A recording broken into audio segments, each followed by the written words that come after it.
it's Michael with BlackBeltProject.com, and today I wanted to answer a reader's email that they sent me on a question that they had.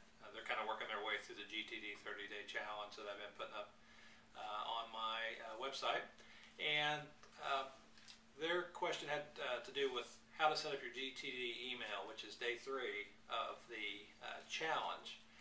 And you might look back at that lesson, because I'm going to kind of go through how I check my email.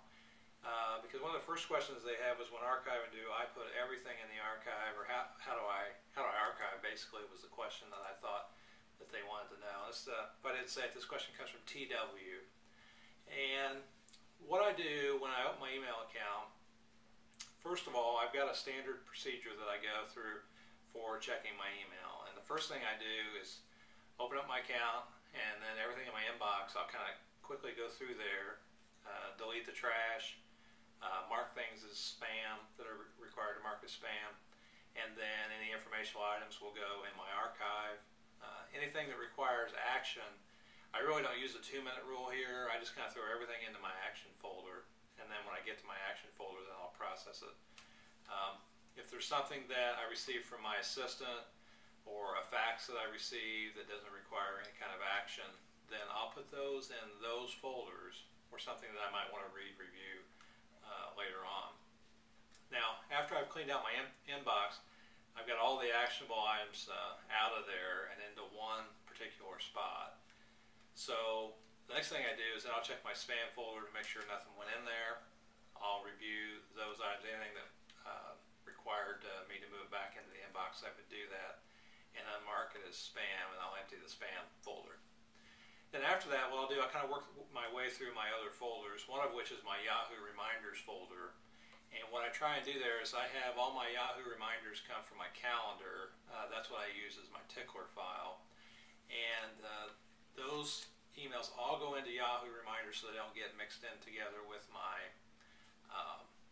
inbox items. So I'll review those for any upcoming things I got coming up on my calendar, and delete those things I need to delete. If something needs action, I'll move it over to my action folder.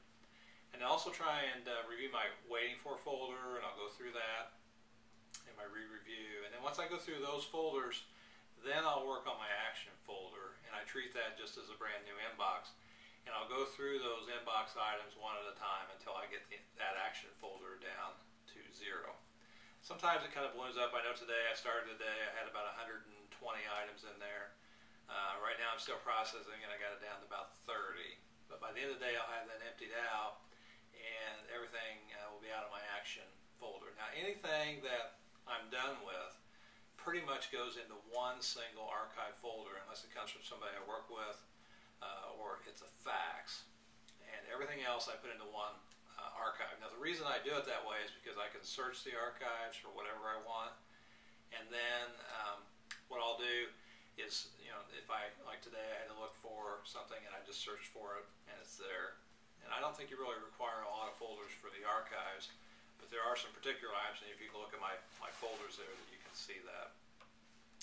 Once I've got my action folder done, then I empty my trash, and then that's finished, and then I'm done with my email. So I try and keep that as clean as possible. And I know when I first started GTD, that was the first thing I really got under control, because I used to have 3,000 or 4,000 emails in there, and now pretty much, it kind of goes up and down, but for the most part, I get it to empty. Now, the second question that TW had was, how do I organize bills, statements, insurance papers, those kind of things. And what I've really tried to do is streamline those papers a lot. I have a lot of different accounts, I have a lot of stuff going on, and at first, I know I always try to make a folder for every different account. But eventually what I decided to do was do exactly what I did in my email account, and that's just create an archive that everything goes in. So if I get a statement that's paper, and I get it in my inbox, for example, my water bill, I'll note that the water bill is due on a certain day on my calendar, and the amount, because it comes out automatically. And then I've got a set of folders by month, and then I just put everything by the month that I received it and put it in that file. So for the most part, I put those items in chronologically, because I found out I just never referred to them, and except for tax purposes. I really never went back and checked them out. So at the end of the year, then I take all the year out of each folder, each month, and just make one big file for the year, and then stick it in a box, and then that's done. So that's what I do with my bills and statements. I tell you, that's the biggest thing I think you can do as far as streamlining your papers that come into your house, and just file them chronological. Don't worry about making folders, because most of the stuff that you think you need to make a file for, you don't even ever need to refer to it. And if you do, you can always think, okay, well, that was about this time period that I got that, and you can go back and look for it. And it's rare I have anything I really need to go look for. The last question that TW had was, how do you handle the stuff that you get from kids' schools, all their papers and everything? Now, I don't usually handle this at my house, although we do, I know, get a ton of paper, and I know my assistant has 3 kids, and they get all kinds of paper. The first thing I suggest you do is just have an inbox for all of their paper that they have to deal with, and stick it in a separate location from exactly what you work on for your other stuff.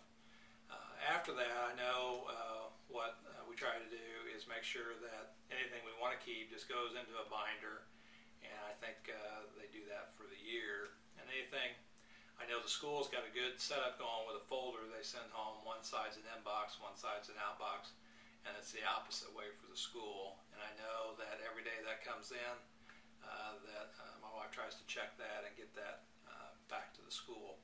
Other than that, I can't provide you too much assistance with that, although I know that a lot of paper comes in. Just make sure you do the best you can to kind of keep it in its own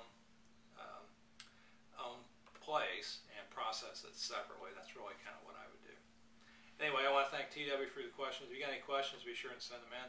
I'll do the best that I can to answer them, and hope you have a great day. Be sure and visit BlackBeltProject.com.